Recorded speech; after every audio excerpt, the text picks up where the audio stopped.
going on, guys? Welcome back to Nacho Wrestling, and welcome back to the 10 count.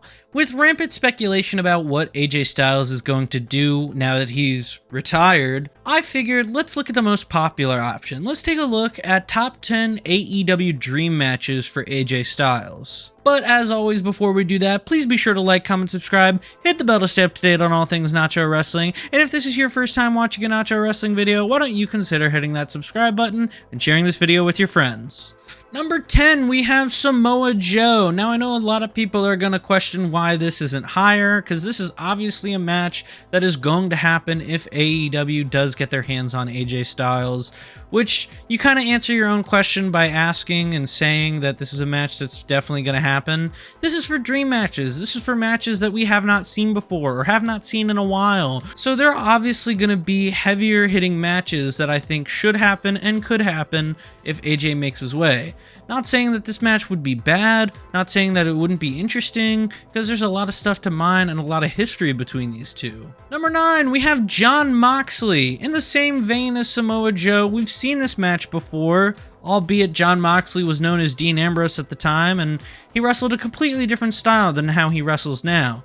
And Mox is a completely different beast and animal than what he was in WWE, so I think this match kind of weighs itself a little more than the Samoa Joe match because we haven't seen AJ Styles versus Jon Moxley. We've seen AJ Styles versus Dean Ambrose, but not Mox. Number 8, we have Darby Allin. Now, I know a lot of people are going to question this one, and a lot of people may not have this match on their radar because a lot of people don't like Darby for a lot of reasons, and, you know, that's valid. You can have your opinions about wrestlers and not like certain wrestlers. But with Darby, I think as long as he wrestles a normal match, he can turn up the pace just the same way AJ can turn up the pace. And before anyone tries to say anything about how AJ is slow and older and everything like that, look at his last match he just had with Gunther, where he literally deliberately turned up the pace.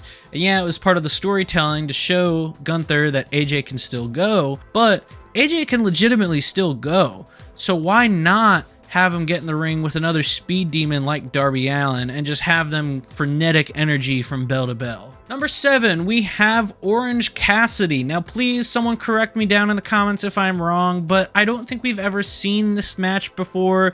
I know AJ did make a brief appearance in Chikara back in the day and everything like that, but I don't know if Orange Cassidy was Orange Cassidy at the time or if he was somebody else. So I think this version of these two characters would be great to see. AJ on a sort of journeyman retirement tour in AEW, taking on Orange Cassidy, getting rage baited by the Sloth style would just be something that would be really fun to see, because AJ does like rage baiting or getting rage baited, I guess. He does it better than anybody, whether it's versus someone like Orange Cassidy or whether it's versus like someone like Dean Ambrose back in the day in WWE. He does a really good job at getting annoyed. Number 6, we have Swerve Strickland. Now, this is a match I think we would have seen in WWE if we lived in a different timeline and Swerve decided to come back to WWE with the rest of Hit Row, but we didn't. Swerve thankfully went to AEW and has become one of the preeminent top faces for the company. I think there would be a lot of good stuff to mine here as well from these two. Swerve could show that he has a lot of respect for AJ, but at the same time, he's willing to stomp his head in. Before we get into the top 5, let me know what you guys think about the video so far, and drop a comment, and let me know who you think is going to appear in the top 5. Number 5, we have Kyle Fletcher. This is one of the few matches that I think everyone can agree on that AJ has to have if he goes to AEW. Big Fletch continues to prove himself in AEW as not only someone that can put on banger matches with just about anybody, but someone who can also tell interesting stories with what's going on with the Rift and Don Callis family right now.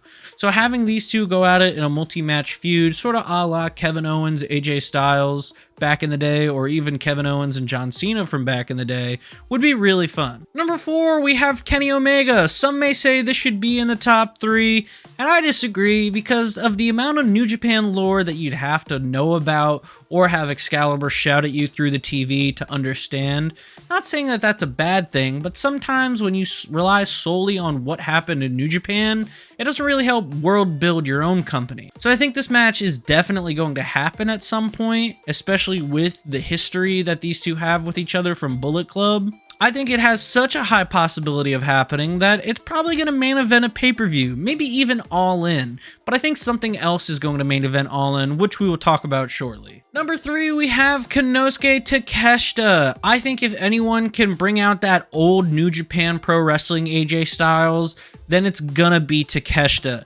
Takeshita can just go and go and go with anybody. I love Takeshita. I think Takeshita is one of the best wrestlers in the company. There's a reason he's allowed to have like 4 different contracts with 4 different companies, because he delivers on promises. He delivers on everything in the ring, everything like that. And he's proving he can do the story stuff as well with the Don Callis family rift that I talked about earlier. Number 2, we have Hangman Adam Page, the preeminent face of AEW, taking on the man that made everyone tune in to New Japan Pro Wrestling back in 2015, 2016, and subsequently got everyone to stay and keep their eyes on the Elite, which led to AEW. So Hangman really has AJ Styles to thank for his career in AEW. I'm joking, obviously. There was a lot of other factors that went into AEW more than just AJ Styles, because he never showed up. Yet. AJ versus Hangman seems like something they could easily do on Dynamite or ideally on a pay-per-view. I think the best case scenario is that this is the Owen Hart Cup Finals match. AJ wins and gets a shot at the world title at All In this year. But who does he fight? Number 1, Will Ospreay. I mean, come on, was there any ever doubt that this wasn't going to be the number 1 match? This is what everybody wants. I know I talked about how Kyle Fletcher is a match everyone can agree on, but this is a match that I think everyone knows is going to happen one way or another. AJ has teased the idea of wrestling again, and Will Ospreay has always used the Styles Clash in his matches ever since the rumors of AJ's contract coming up were a thing. He's been using the Styles Clash left and right, like I said, so imagine these two going at it on the biggest stage of AEW at All In Wembley for the world title. Oh, pure cinema. Well, that is it for today's episode of the 10 Count. Let me know who you guys want to see fight AJ Styles in AEW, and let me know what you think about the video as well. Be sure to like, comment, subscribe, hit the bell to stay up to date on all things Nacho Wrestling, and I will see you guys next time.